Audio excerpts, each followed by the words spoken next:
All right, welcome back to the channel. In this video, we're going to talk about Deontay Wilder and the strategy that he's showing through the videos that he's putting up with his trainer Malik Scott. And the focus is on body work for the Tyson Fury rematch. Let's talk about that in this video.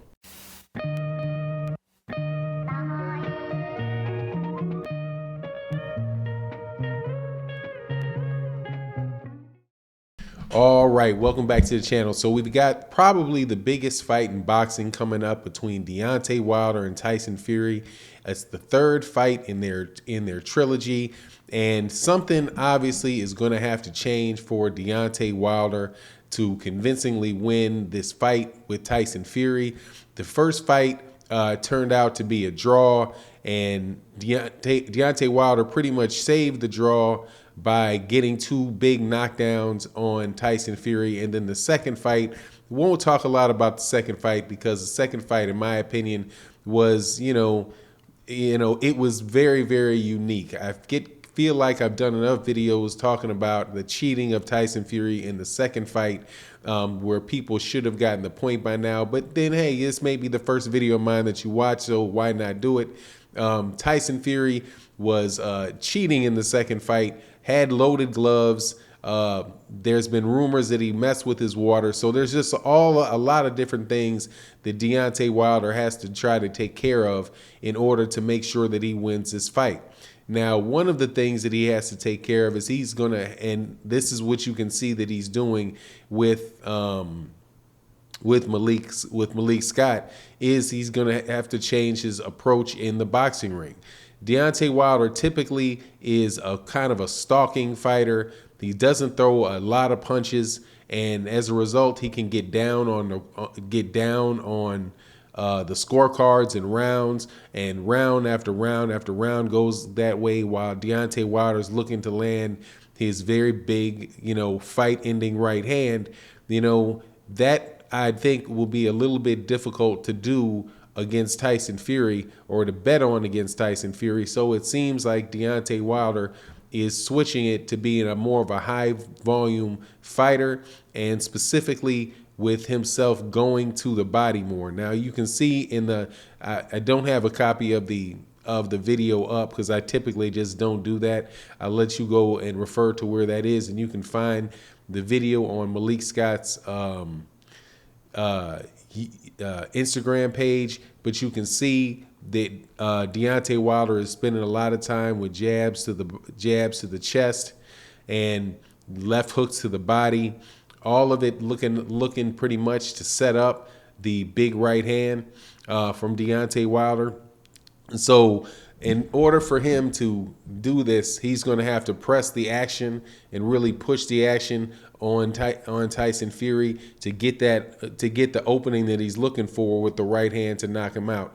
Now, the funny thing is that when I say this, that Deontay Wilder is looking, to be a different style of fighter in this fight versus other fights. Well, the first thing is, why would you change what has worked for you so much in the past? Like Tim Bradley had said something. It's like, people talk about that they're going to change their style, but then they wind up, reverting back to, the person that they really are. And so I don't necessarily think that is always the case.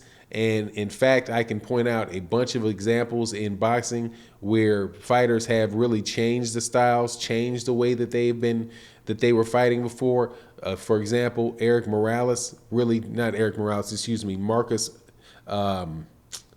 Marco Antonio Barrera used to be a slugger, used to be a head first in there, throwing and exchanging with fighters, looking to be what what you call your typical, or prototypical Mexican fighter, which is, take one, take two to give one type of fighter, even though he's always a bit more skilled than that.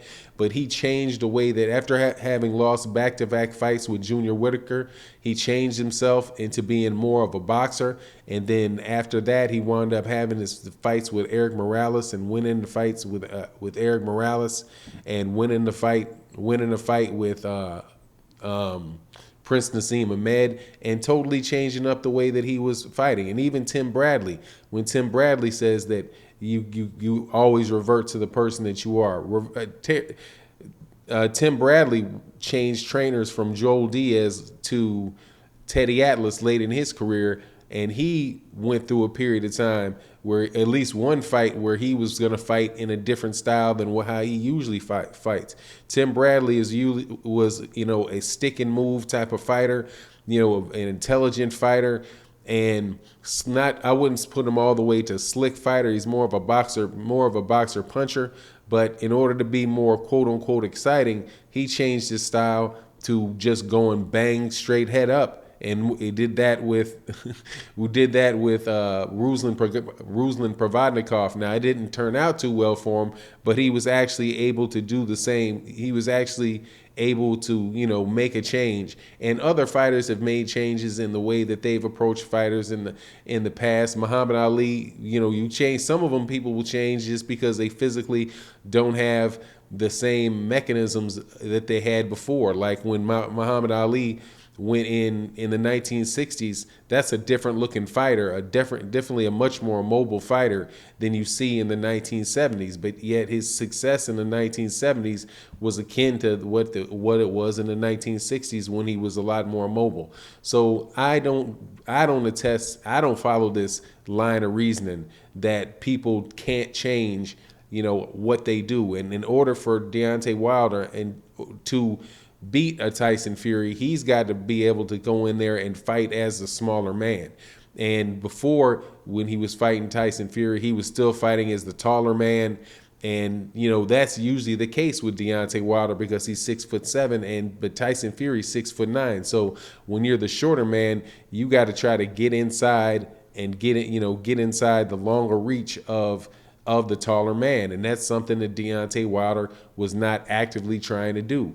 And this style, what you can see him doing, slipping the jab, focusing very much on slipping the jab, but slipping the jab and coming in with jabs, hard jabs to the body, and then left hooks to the body, and most of the punches that you could see him working on were involving the left hand. So the working on making the left hand more active and not just relying strictly on the right hand.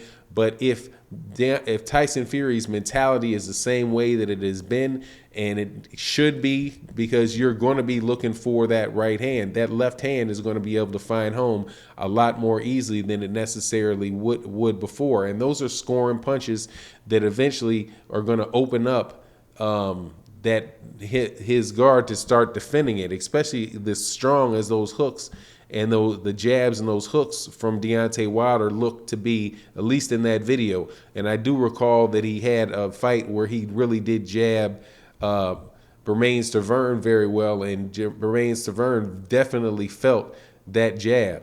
So all in all, I like what I'm seeing from Deontay Wilder. I think that his approach is going to be more successful than just kind of waiting around on an opportunity to land a big right hand and get him out of there, versus setting up the right hand, but at the same time really scoring and making sure that he's not falling behind in rounds. So anyway, that's my take on the scenario. You let me know what you think in the comment section. And with that, I'm out.